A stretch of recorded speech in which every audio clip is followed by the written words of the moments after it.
us. We've got Nicole, pronouns he, him, from Armenia, wants to ask, what are the life guidelines of atheists? What are we all about? Are we just taking beliefs away from people? Nicole, thanks so much for calling in. You are on the Atheist Experience. How are you doing today? I am doing great. How are you? I am fantastic, man. Never had a bad day in my life. Okay. Yeah, I was calling in before, and that was a different topic, but I was thinking a lot about what we talked during that episode, and then I was curious, like basically about the meaning of this like show, right? Like basically, you want to convince people to stop believing. Is that right? Yeah, that's part of it. Yeah, we would like to help people deconstruct and deconvert, to take down their religious beliefs. Um, and there's a lot of reasons for that, because atheists are not a monolithic group. But for me personally, like Seth just gave a detailed explanation of why that's important. Because beliefs inform actions, and if you believe that the things written in the Bible are good, then you're gonna have some really horrible, hateful beliefs, and you're gonna do some really horrible, hateful things. And so, and the Bible is just one example. If you believe in pretty much any religion that's on offer, if you believe in any God at all, it's gonna corrupt your way of thinking, and I think that that's a carcinogenic societally and morally. And so, there's lots of ways or reasons why we do this, but the general idea is to kind of poke at this belief a little bit and challenge it and ask questions about it, because for way too long, as Douglas Adams said, you're just not allowed to ask questions or challenge religion. Why not? Because you're not, and that's just not fair, nor is it productive. Well, I have a feeling like you're trying to, I mean, in your show, you're trying to focus mainly on Abrahamic religions, but what if there are like religions that can actually be useful for an individual or give some like meaning to life, unlike like atheism, because I don't see any like usefulness, right? Any utility of atheism, right? Like it basically equals any human being to, I mean, the life of a worm or any other like insect. Right? I don't want to sound like insulting, but that's like you exist just because there is like some coincidence or something. We can dig into that if you want, but like to answer that would be a rabbit trail for a whole other thing. Just to answer your question though, um, yeah, we're poking at Abrahamic religions because those are the ones that are around us the most, and the ones that cause the most egregious violations to human rights around us the most. So, like, obviously, yeah, those are what we're going to talk about. There are double-digit Christian churches within walking distance of my house, and they are the ones that are trying to squash LGBT rights. They're the ones that fought against interracial marriage for a long time. They're the ones that upheld slavery for a long time. They're the ones that tell me that my family and I deserve to be tortured for all eternity for being who we are and not believing the way that they do. So, like, yeah, we're going to talk about them. They're right here, and they're a clear and present issue in our lives. But like that's just to answer your question directly. If you want, we can absolutely talk about the values of atheism and what good that does to replace things. I'm sure Seth has lots to say about that. Well, I disagree Yeah, with I would Nicole's premise, if I may, sir. Atheism is not a worldview. Atheism is not a position other than I'm not convinced that any God exists. Therefore, I just don't believe, I don't buy it. But it doesn't guarantee anything else about me. So this idea, well, atheist isn't giving you anything. Well, the lack of belief in a deity, I think, may actually open the world up for you to perhaps better understand how the world works if you're not locked into a dogmatic way of thinking, or you're not hamstrung by magical thinking. And there have been studies done where children who are taught these sort of magical religious stories about the origins of all things, etc., as they get older, they often have a much more difficult time making the distinction between what is real and what is not. They're easier to mislead. They find themselves having more trouble navigating the world. So if you are able to sort of deconstruct and remove the magical dogmatic stuff, the high control stuff, certainly, it gives you the opportunity to then say, well, what are my values? What do I think? And then that's where you build. And I call that humanism. whenever you realize that we may only have this life. There's no evidence for a life 2.0. Okay. Well, let's commit ourselves to fixing each other and helping each other and working on being a good steward of this world. And as far as purpose, not having a purpose, being just an insect, I disagree with your premise there. Do I have a finite life? Okay. What I want, though, the idea that I might want to live forever has no bearing on whether or not there's any evidence for eternal life. So fine, I'll accept the hand I've been given. But it also adds a preciousness to every moment because I am on the clock, because there is no tomorrow. Let's seize the day. Let's love who we love. Let's set a goal, achieve the dream. Let's fashion the world we want. And I think that has this idea that we are meaning makers, we're meaning generators, and we can do so from within instead of having it spoon fed to us from without. I think is precious and amazing. So, and I would resist this idea that being an atheist strips you of all the good stuff, because I think if you haven't been spoon fed a dogmatic worldview, but you have a chance to exist in the real world and make your own meaning and learn and discover every day, man, that's a life worth living.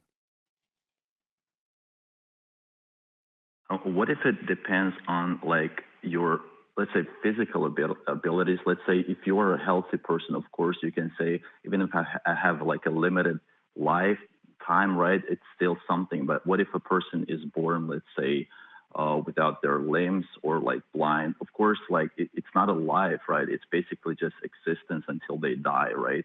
And from that perspective, we can say that like for every person, like atheism can be like arbitrary, right? For some people, they think if they have limited time, they can actually like try to do everything and any atrocities, right? Let's say if we take some of the former countries, like in the past, right, the USSR, right, and most of the people, like the government, were basically atheists, and they've committed a lot of atrocities, and then some people might be good. So it's kind of like you can never predict like the outcome, right? Of course, if you're saying that like some Christians, they try to like take away somebody's rights, but the same thing you can say about atheists, right?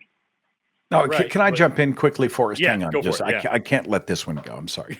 I think you and Well, I were about to first of say the all, same thing. Go ahead. there was a massive like detour, like you took an extreme turn when it came to what world governments led by atheistic dictators or whatever. And I think that's a total I know. I'm sorry. misrepresentation. I actually, yeah, there was like, yeah, two Yeah, points. no, no, no, no, no, no. But But what I want to come back to is the first thing that you brought up, which is interesting, and I'm going to get some pushback from some of my fellow atheists. But we have done shows like on people who are terminally ill, and they have found comfort in the idea that they may be, they may go on, and they might be reunited with their loved ones in, I don't know, if not heaven and afterlife, some posthumous existence. And I will be the first to say I would never go in there and say, it's all a bunch of crap, don't you? There's no evidence for an afterlife, because that would not be the compassionate and humanistic thing to do. I don't think that the cost benefit there is worth it. I think you go there and you show human compassion. But I don't think lying to ourselves or other people to produce comfort is something that is really in the long term, especially a beneficial way to approach our problems. If someone is faced with a tremendous, tremendous amount of suffering, then yeah, I understand. We develop the mechanisms for coping with those things. And sometimes that includes religion. But I think the best parts of that are human. They are human support, human love, human aid, and community. So I think rather than lie to people and say, oh, there is a Xanadu out there somewhere where you will have a whole body, which sounds amazing, and I get it. I would like to see us actually as human beings go in and say, you know what? I don't know what's next, but I do know I'm right here, right now. You were dealt a shitty hand, but we're going to do our best together, and I'm going to be here with you. I think that is a human connection and a humanistic endeavor that far exceeds any fantasy about something out there somewhere. Anyway, that's my 2 cents, Forrest. Go ahead, brother. No, I think you hit the nail on the head in a couple of ways, and I want to touch on both of those things. Number one, the idea that you're dealt the hand you have, and that you have to make the most out of life. A lot of when we talk about religion, it cycles around this idea of what's called terror management, um, just dealing with the terror of reality not being under your control. And so, for example, when we talk about a god controlling everything, we talk about aliens building societies for us, we talk about lizard people and the Illuminati controlling, even like a terrifying, crazy, weird, nonsensical, magical fantasy that tells you everything is under control is better for our mentalities than the reality of there is nobody at the controls. You could die at any moment for a variety of different things. I'm sitting here doing this show. I could have a plane engine fall on my head at this very second. I could have a brain aneurysm at this very second. Most of the things that happen to you are by chance and not your fault, even good things and bad things. And at the end of the day, you just have to be the best person that you can be, and you're not going to get rewarded for it, and you're not going to get punished for it. And that's just your life, and that's it. And when it's over, it's over. That kind of nihilistic perspective, which I am a fan of, is scary for a lot of people. And so we invent these ways to try to cope with that. And usually that ends with there's a plan, there's somebody in control. But at the end of the day, is that any better? Because you could point to the best person in the world, say, oh, this person has an amazing life and they have all this money and property and riches and they have food and water and all this stuff. Great. Wow, they did an XYZ thing. That's part of the plan. Also, 24 to 30,000 children under the age of 5 die every day from starvation. So is that part of the plan? Entamoeba histolytica is a parasitic amoeba that burrows into your intestines and causes amoebic dysentery, where you literally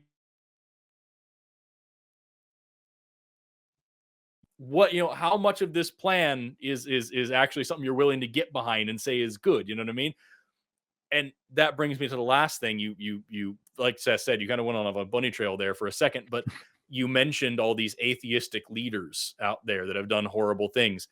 Okay, sure. Here's the gambit for you then. Here's the question that you need to ask yourself is that can you think of a good thing that an atheist could not do that a religious person could do in the name of religion? Something good that an atheist wouldn't be able to accomplish, a good thing in the world that we wouldn't be able to do as a result of our atheism that religious people could do? Of course not. We can all do good things, and there's philosophy behind everything that we can do. That they can do that. But can you think of an evil thing that an atheist wouldn't do in the name of atheism that a religious person would do in the name of religion? Do you really think that Stalin and Mao were out there murdering people because of atheism? That they woke up and were like, hey, there's no God. That means I should go murder people, right? No, they were doing that for their own political Well, I and would philosophical rather, reasons. yeah. They had other things there. Whereas if you look at the religious side of it, the KKK is a religious organization. Al Qaeda is a religious organization. The Lord's Resistance Army is a religious organization. The Nazis were a religious organization. So, like, yeah, you can point to an evil atheist, sure, but you can't point to evil atheism. That doesn't exist. Well, I would rather say not like they're committing it like in the name of atheism, but it's like it seems like nobody's gonna hold a person accountable, even if you, for example, a person says I'm a good person and seems like a good person, like a decent person, but then like hiddenly like commits something bad and then never reveals it, right? And nobody's gonna find it out. And basically, this is like from the Christian point of view, you live in fear that one day you will be like you'll answer for everything you've done, even if nobody knew about it. Right. But So No, who's the I real disagree good with your person? premise there. I'm sorry. Go ahead. Go I ahead. was just going to say, so who's the real good person there? I don't believe that I will be rewarded for doing good things. I don't believe I will be punished for doing bad things. And yet I choose to do good things and eschew bad things. Meanwhile, you have this other person who has both the carrot and the stick. If I'm good to enough people, I get eternity in paradise. If I'm bad to people, I'll be burned forever.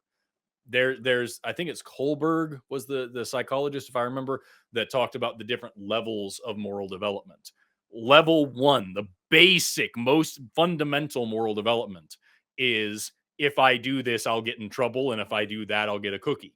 That's very basic moral development.